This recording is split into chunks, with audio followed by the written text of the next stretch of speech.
Hi y'all. Today I'm going to show you how to propagate Caryopteris.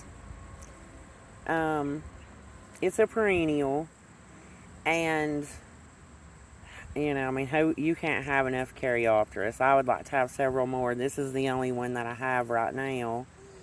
But they're beautiful. The bees and pollinators and everything just love them.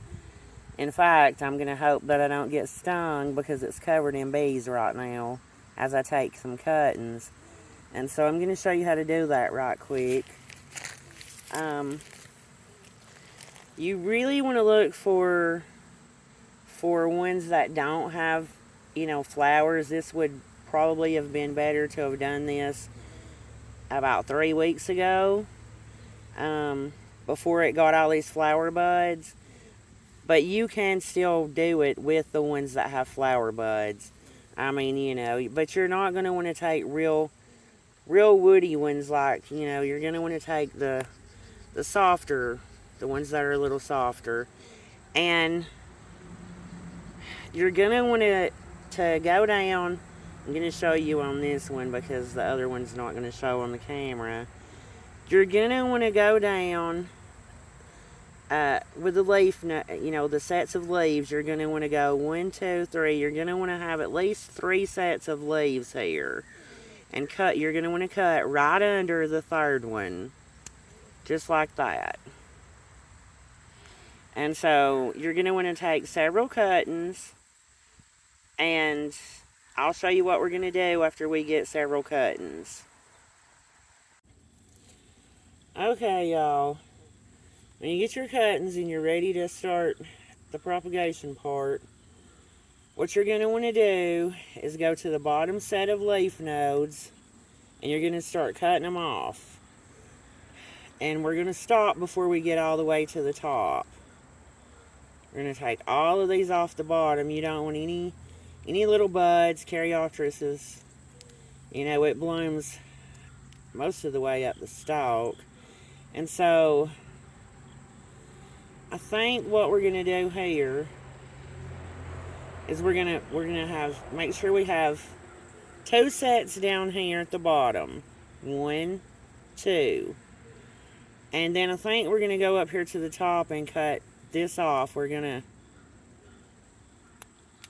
leave those 2 sets of leaves and cut everything else off because you're not going to need it. We're gonna do something just like that.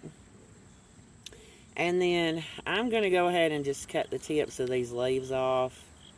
You really don't have to, but I think it helps it to propagate a little easier. And then you just want to make a hole in your dirt and pop in your Caryopteris. Now this one I'm going to have to add more dirt to these, because you want to get at least 2 of the leaf nodes under the dirt, and that one only got 1. But if you cut a cutting that's a little long, like this one's a little long, so what I'm gonna do is probably go ahead and take this whole bottom part off. Well, yeah, I'm gonna go ahead and take this bottom part off because this is a little woody anyways. And so I'm going to cut under this second set of leaf nodes. And just like that.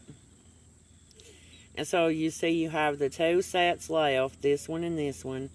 We're going to want to take this bottom one off, because this is where your roots are going to come from. And so you don't want any leaves on there. And then we're going to take the top and we're going to cut. You're going to leave the 2 leaves and you're going to cut everything else off. Just like that. And so what you end up with is looks something like this. And so this one is only going to have 1 set of leaf nodes for it to propagate from, but that's okay. It's better if you can get 2, but you don't have to have 2. And you're just going to put it in your dirt like that. I'm going to finish the rest of these, and then I'll show you what we do from there. Okay, I ended up having to swap the trays because that first tray I had just was not deep enough. You want to make sure if you're doing something where you're going to have um, at least 2 nodes under the dirt, that it's tall enough for you to be able to do that, and the other one was not. So I'm going to get all of these stuck into the new tray that I've got, and then I'll be back to show you. Just make sure you get both leaf nodes put into the dirt to where it looks something like that. And when I get this done, I'll be right back. Okay, now that you've got all your cuttings potted into the dirt like this, we're going to water it in good, and you're going to want to make sure that you don't let your cuttings dry out while you're trying to propagate them, during the rooting process. Because if they dry out, they're probably not going to make it. And Caryopteris is a perennial, and this is one that I actually took some cuttings a few days ago. It'll be a few weeks before I can show you an update to see if these are going to, how they're going to propagate and what kind of success I have with them. I think I'm going to have several, but we'll see, and now with these, ideally you would have wanted to have done this a few weeks ago, because it is a perennial, and this is not really something that you would have to overwinter in your house. If you did these during the summertime, where you still had, 6 or 8 weeks before your first, freeze, or frost, I should say, then you would be able, once they're rooted, you could go ahead and plant these in the ground, especially if you live in a warmer zone like I do, where you don't have to worry about the ground freezing. Our ground doesn't freeze during the wintertime, so anything that I root perennial wise, as long as it has got, fairly decent roots, I can go ahead and plant it and it'll be fine. But now that I've started these as late as I have, and we only have a few weeks till our possible first frost, well, I may have to put these either in the house or in one of the greenhouses for the winter. And so we'll see. We'll see what I end up having to do about that. But yes, ideally you would want to do this where you still have plenty of time for it to develop roots and be able to plant it in the ground. Like I said, you can overwinter it in the house, but I had rather, as far as overwintering plants in the house, if I'm going to take cuttings, preferably for me, I'd rather it be annuals. And so you may be fine with doing perennials too. Excuse me, that's just up to you.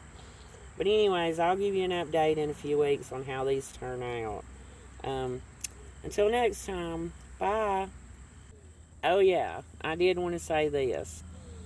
If you have more than one color of Caryopteris, because it does come in other colors, I know there's pink and blue, and there may even be a white. But if you have a different color, if you're doing more than one color, you're going to want to label it, at least what color it is and what it is, especially if you're doing multiple different types of annuals that you're going to overwinter, and perennials, you're going to want to label it. And this is a knife. These are, really cheap at the dollar store. You get a lot for $1. You just label it, and then you would stick it in like this, and that way you'll know what color it is. Just make sure you write the color on it if you're doing more than one color. And so that's all. Until next time, bye.